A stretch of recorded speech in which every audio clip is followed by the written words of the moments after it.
첫 번째 이야기는 피아노와 관련된 이야기입니다. 자, 그러면 오늘의 첫 번째 이야기 시작하겠습니다. 한 부부가 있어요. 이 부부는 아이들 둘을 키우고 있는데 어느 순간부터 이 아이들이 피아노를 사자고 조릅니다. 네. 피아노 학원을 다니긴 했는데 집에는 피아노가 없었거든요. 하도 조르니까 이 형제가 졸라요. 그러니까 도저히 안 되겠다 싶어서 중고로 싸게 피아노를 하나 구입을 합니다. 당연히 이 아이들은 굉장히 좋아했겠죠. 네, 굉장히 좋아했고 피아노를 자주 쳤어요. 그런데 어느 날 밖에서 거실에다 피아노를 놨는데요. 부부가 잠을 자는데 거실에서 소리가 들려오는 거예요. 피아노 소리가. 그래서 나가보니까 아이 하나가 피아노를 치고 나머지 아이 하나가 그 피아노 선율에 맞춰서 춤을 추는 겁니다. 그래서 너희들 뭐 하냐고 이 밤에. 그런데도 아이들은 부모님 말을 안 듣고 계속 피아노를 치고 춤을 추려고 해요. 그래서 하루 그렇게 지나갔는데 그 다음 날은 또 피아노 쳤던 친구가 춤을 추고 춤을 췄던 친구가 피아노를 치고 뭐 이런 식으로 돼서 밤마다 마치 뭔가에 홀린 듯이 둘이서 피아노를 치면서 춤을 추고 뭐 난리도 아닌 거죠. 그래서 도저히 안 되겠다 싶어서 잠도 안 자고 그렇게 하니까 피아노를 처분하게 됩니다. 네. 아는 분한테 피아노를 처분을 했는데 문제는 피아노가 없어지니까 아이들이 투정이 아니라 완전히 힘이 쭉 빠지는 거예요. 힘도 없고 의욕도 없고 마치 병에 걸린 애들처럼 조금 있으면 죽을 것 같은 그런 느낌이 되는 거예요. 싫으면 앓기까지 하니까 어쩔 수 없이 다시 그 피아노를 찾아와야겠다고 생각을 했어요. 그래서 그 지인한테 사정사정을 해서 미안하지만 다시 좀 내가 되살 수 없겠냐 이렇게 물어봤죠. 그래서 억지로 그 피아노를 다시 집으로 가져옵니다. 그 후로 아이들은 밤에 시끄럽게 피아노를 치면서 춤을 추긴 했지만 다시 활발한 아이들로 바뀌었어요. 근데 문제는 어느 순간부터 이 부부도 그 아이 하나가 치는 피아노 선율에 맞춰서 춤을 추기 시작하는 거예요. 언제부턴가 그 피아노 선율이 너무너무 아름다운 음악으로 느껴졌던 거죠. 그렇게 한 달, 두 달을 지나다가 결국은 사달이 나고 맙니다. 어느 날 밤, 늘 그렇듯이 아이 하나가 피아노를 치고 나머지 가족들이 춤을 추는데 갑자기 원인을 알 수 없는 그 무언가에 의해서 바닥에 쓰러지고 맙니다. 사인은 심장마비, 이 정도로 이제 정리가 됐고요. 그런데 이 사람들이 죽고 피아노가 다시 중고로 나오자 지난번에 이 부부에게 피아노를 샀다가 되팔았던 그 지인이 그것을 다시 사게 됩니다. 아마 다시 산 지인도 죽음을 벗어나지 못할 것 같네요. 오늘의 첫 번째 이야기, 피아노, 저주받은 피아노 이야기였습니다.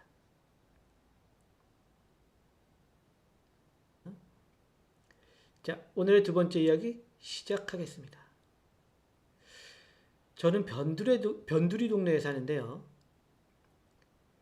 동네 구석에 폐쇄된 공사장이 하나 있습니다. 정확히 얘기하면 공사를 하다가 중지돼서 방치된 곳이었죠. 근데 이렇게 길을 지나가다 보면 언뜻 어떤 아저씨가 그 공사장 앞에 서 있는 게 보여요. 그래서 밤에도 보이고 해서 저분 왜 저기 서 계시지? 늘 이런 생각을 했어요.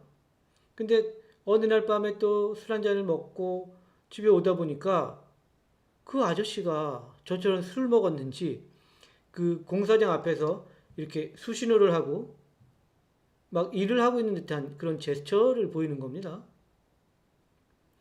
그래서 저분이 많이 취하셨나? 이상한 분이신가? 이렇게 생각을 하고 가까이에 가서 봤어요. 도대체 어떤 분이길래 이렇게 이상한 행동을 하시나? 그런데 가까이 가서 보니까 얼굴하고 몸이 눌리고 찢기고 거의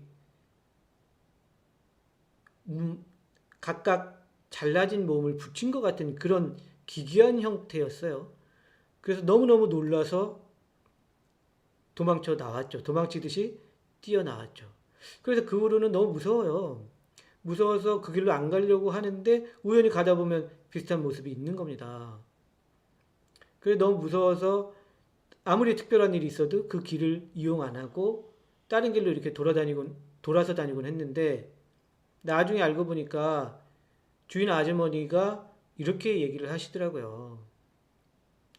그 폐 공사장에서 사고가 크게 났었나 봐요. 그래서 직원들이 많이 죽어나갔는데 제가 본 그 사람은 동네 사람들도 가끔 본다고 합니다. 그 사람들의 이야기에 의하면 주인 아주머니가 전하는 아마도 공사장 정문을 지키는 인부였던 걸로 추정이 된대요. 동네 분들은 그 사람인 것 같다라고 이제 이야기를 하는 거죠.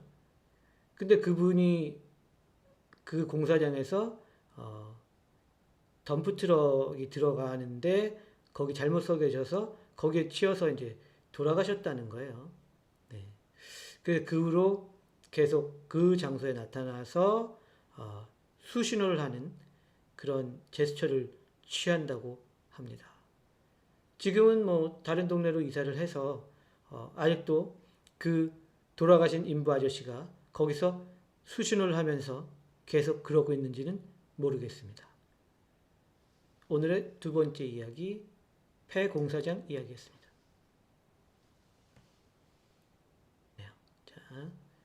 자, 그럼 오늘 또 세 번째 이야기 한번 가볼게요. 네.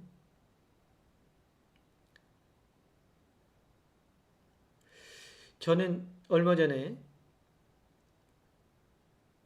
가족들과 함께 작은 아파트로 이사를 했습니다. 그런데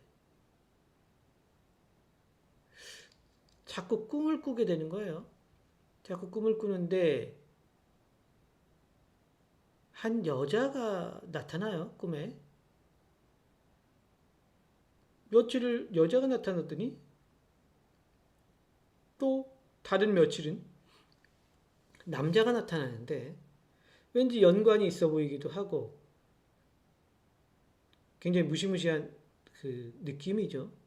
그 다음에는 아이들이 나타나기도 하는데 이들의 공통점은 눈에서 피눈물을 흘리고요. 그리고 기침을 합니다. 네. 근데 그 기침이 굉장히 강력해서 꿈에서 저한테 기침을 하면 제가 거의 날아가는 거죠. 그래서 뭐 이게 개꿈이라고 하기에는 좀 그런데 제 와이프는 그냥 안 맞아서 그런 거다. 새로 이사 와서 이제 적응하다 보니 그렇게 된 거다. 그런 꿈을 꾸는 거다. 이렇게 얘기를 해요. 그래서 그러려니 하고 지냈는데 꿈에서 끝나는 게 아닙니다. 한 몇 달 살다 보니까 밤에 화장실을 갈 때 여자의 형상이 실제 보이기도 하고요. 실제로 기침하는 소리까지 들리는 거예요. 네. 그래서 도저히 힘든 거죠. 제가 살기에. 근데 저만 그런 게 아니라 저희 아이까지도 아빠 나 귀신 봤어 뭐 이런 얘기를 하는데 저랑 본 그것과 똑같고요.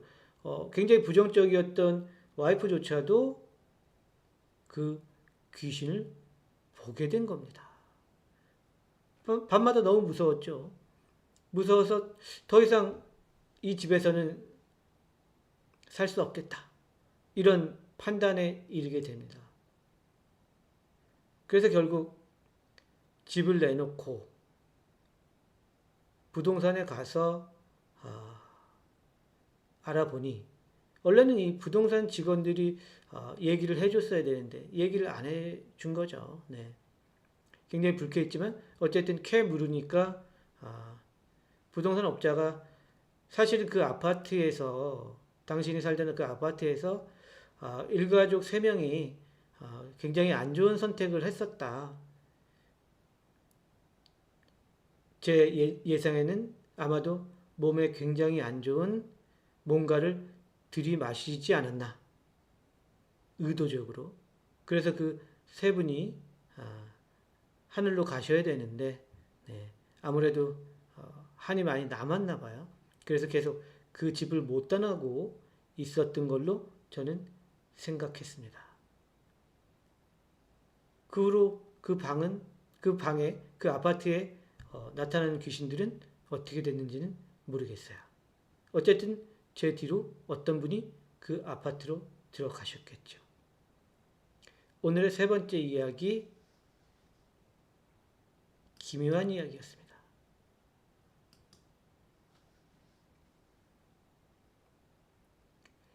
네 번째 이야기입니다. 네 번째 이야기는 파티에서 생긴 일입니다. 자, 네 번째 이야기 시작하겠습니다.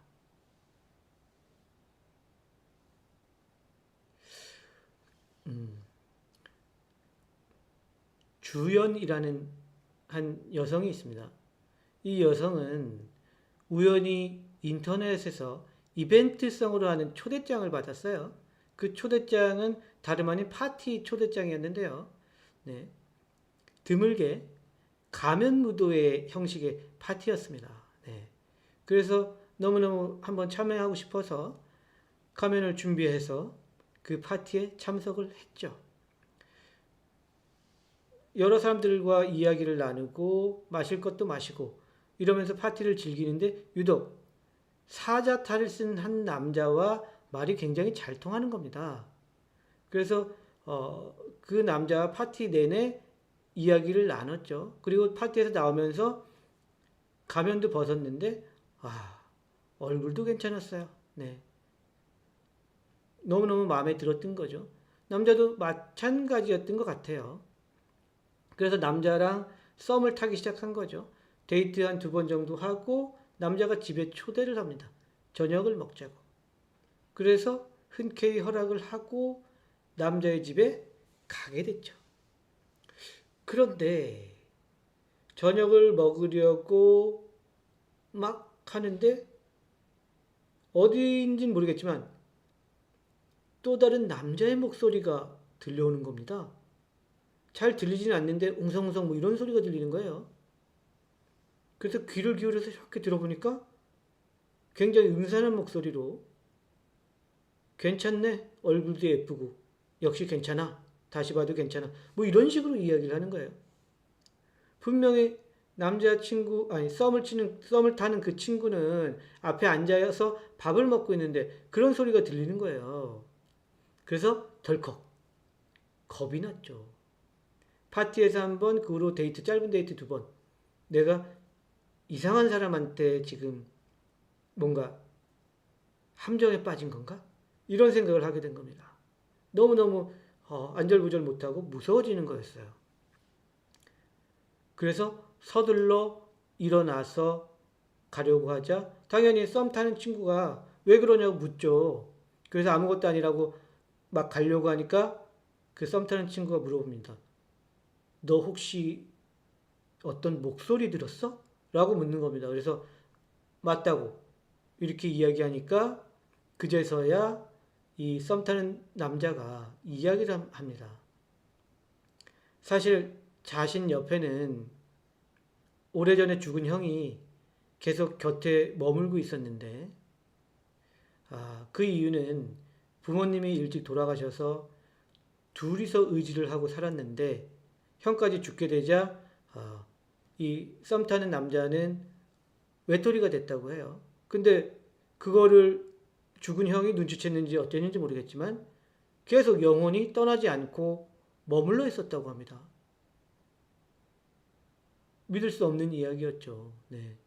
그리고 그 파티에서도 자기 옆에는 형이 있었고, 형의 영혼이죠. 있었고, 그 파티에서 주연을 찍었다고 합니다. 그 이유는 동생과 여생을 같이 하면 굉장히 잘 살 수 있는 사람이라는 걸 형의 영혼이 느꼈대요. 물론 썸을 탄 친구도 주연이 좋았던 거죠.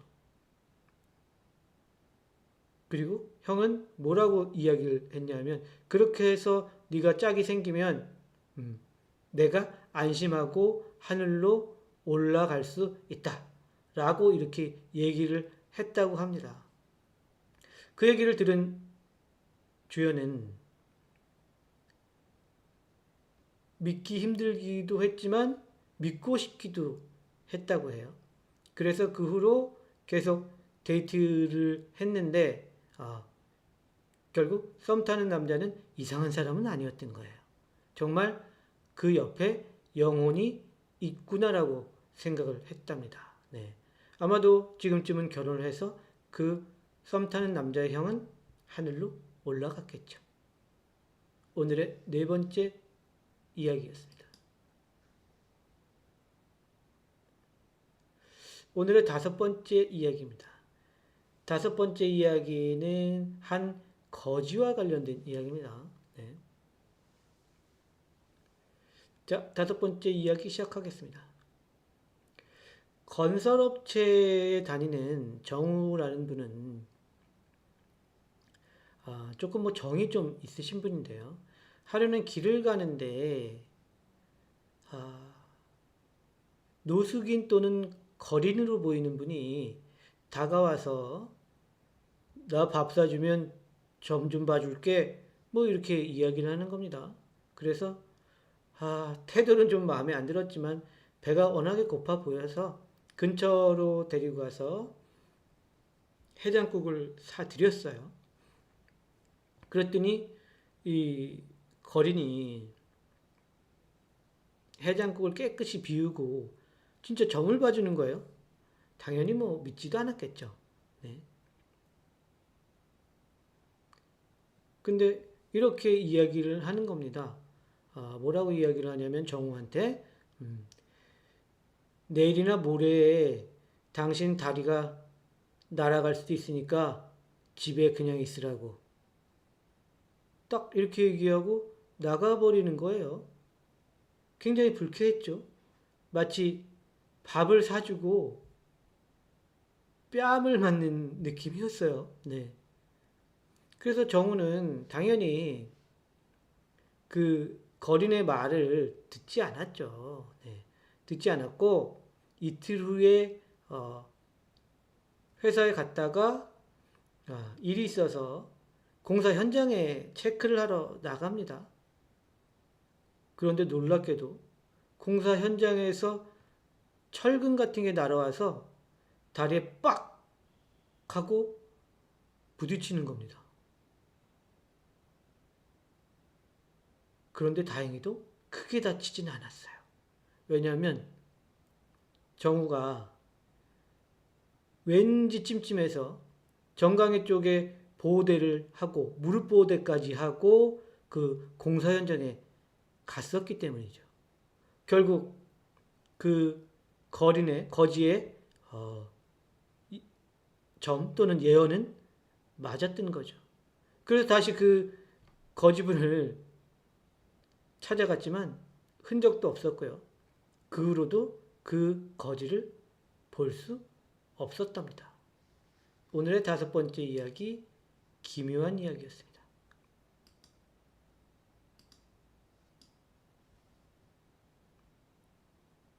오늘의 여섯 번째 이야기입니다. 오늘의 여섯 번째 이야기는 바닷가에서 낚시를 하는 두 친구의 이야기입니다.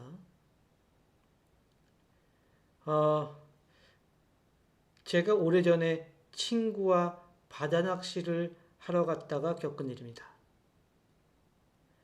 우리는 평소처럼 바닷가에 있는 큰 바위에 서서 바다 낚시를 시작을 했습니다.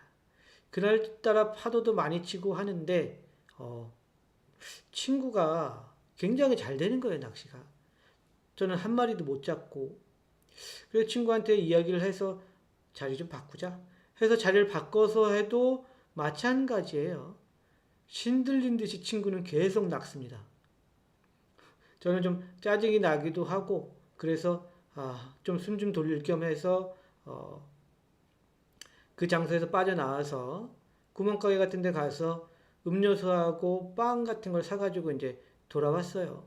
이렇게 돌아오는데 여전히 파도가 거세게 치는 그 바위 위에서 친구가 낚싯대를 들이우고 있는 겁니다. 근데 아까는 옆에서 낚시를 하느라 전혀 몰랐었는데 친구 뒤에서 친구의 낚싯대를 좌지우지하는 어떤 형상이 보이는 거예요.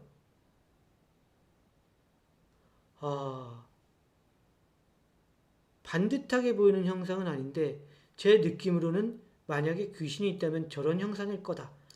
악기가 있으면 저런 형상일 거다. 라는 생각이 들었습니다. 너무 놀랐죠. 분명히 보였기 때문에. 그래서 저는 친구한테 뭔가 이상하다. 이만 가자. 라고 했지만 친구는 당연히 거부를 했습니다. 무슨 귀신이야. 아직 저녁인데. 이런 이야기를 하고 저를 오히려 이상한 눈빛으로 봤죠. 근데 전 너무 무서웠어요. 그 옆에도 못 가겠어요. 그래서 그럼 나 먼저 간다고 하고 자리를 떴다가 그래도 아무리 생각해도 이건 아닌 것 같은 거예요. 그래서 다시 돌아서서 친구에게 다시 달려갔습니다. 어떻게 해서든 설득을 해야겠다 라고 생각을 했던 거죠. 그래서 거의 그 바위 있는 데까지 갔는데 제가 바위에 간 순간에 친구는 바위에서 바다로 떨어지고 있는 중이었어요. 제가 어떻게 할 겨를이 없었습니다. 그래서 저는 119에 신고를 했고요. 구조대가 출동했지만 결국 친구의 시신은 찾을 수 없었습니다. 나중에 어떻게 해서든 친구를 데리고 나왔어야 했는데 라는 후회가 들었지만 이미 너무 늦었던 거죠. 오늘의 6번째 이야기, 기묘한 이야기였습니다. 이도 들리고, 네. 자, 오늘의 마지막 이야기, 10년 만에 찾아온 친구입니다. 저는 20대 때까지 굉장히 친했었는데 어떤 사건을 계기로 의절한 친구가 있습니다. 그 친구는 어려서부터 저랑 친하기도 했었는데요. 20대 때 제 여자친구를 가로채 가기도 했고요. 또 제 돈도 빌리고 안 갚고 뻔뻔하게 모른 척하기도 했습니다. 그래서 제가 정말 이 친구는 아니다 하고 의절을 했죠. 절교를 한 거죠, 절교. 네. 근데 이 친구가 얼마 전에 근 10년 만에 저희 집에 찾아왔어요. 저 혼자 사는 집입니다. 어떻게 찾아왔는지도 모르겠어요. 네. 원래 살던 데에서 몇 번 이사를 했었는데요. 근데 굉장히 뻔뻔하고 그런 친구였는데 힘이 하나도 없어 보이고 그리고 행색이 영 안 좋은 거였습니다. 그래서 그렇게 저한테 나쁘게 했던 친구인데 그래도 한때 친구였던지라 이 친구가 잘 데가 없다고 저한테 얘기를 하니 재워주기로 결심을 합니다. 네. 속이 없는 건지 뭔지는 모르겠지만 마음이 약하다 보니까 그렇게 됐어요. 그런데 하룻밤만 자고 간다는 녀석이 그 뻔뻔함은 그대로인지 3일 정도를 계속 제가 사는 집에 머무르는 겁니다. 네. 근데 그 하루만 지낸다고 그러고 3일을 지내는 것은 뻔뻔한 느낌이었지만 다른 태도는 오히려 좀 다른 사람이 된 것 같은 굉장히 착해진 것 같은 그런 느낌을 받았어요. 본인이 제가 회사 갔다 오면 밥도 차리고 반찬도 맛있게 하고 뭐 이런 식이었어요. 마치 제 와이프처럼 없는 와이프처럼. 네. 그리고 한 4일째 되는 날 밤에 갑자기 이 친구가 저한테 무릎을 꿇고 사죄를 합니다.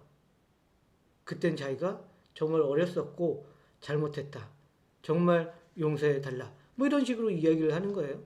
근데 눈물을 뚝뚝 흘리면서 하는 얘기를 듣다 보니까 그 진심이 느껴졌어요. 그래서 그래, 그건 뭐 지난 일이고, 뭐 내가 너를 예전처럼 친구로 같이 만나진 못하겠지만 용서는 해줄게. 뭐 이런 식으로 얘기를 했습니다. 그러고 나서 그 다음날 친구는 호련히 사라졌죠. 그리고 그 후로 이제 친구 소식을 잘 못 들었었는데 나중에 다른 친구들하고 우연히 연락이 닿아서 그 친구 얘기를 들었는데 정확히 저희 집에 와서 사과를 하기 며칠 전에 사고로 죽었다고 하는 겁니다. 아무리 날짜를 계산해 봐도 분명히 저희 집에 오기 전에 사고가 났던 거예요. 소름이 돋기도 하고 이상하다는 생각도 했죠. 영혼이 돼서 사과를 하러 온 건가? 그러면서 이 사과가 너무 늦은 건가? 아니면 적절한 건가? 뭐 이런 생각도 해보고요. 살아있을 때 사과를 했으면 더 좋았을 텐데 이런 생각도 했습니다. 어쨌든 그 친구는 비록 영혼이 되었지만 사과를 하고 간 것이었죠. 오늘의 마지막 이야기였습니다.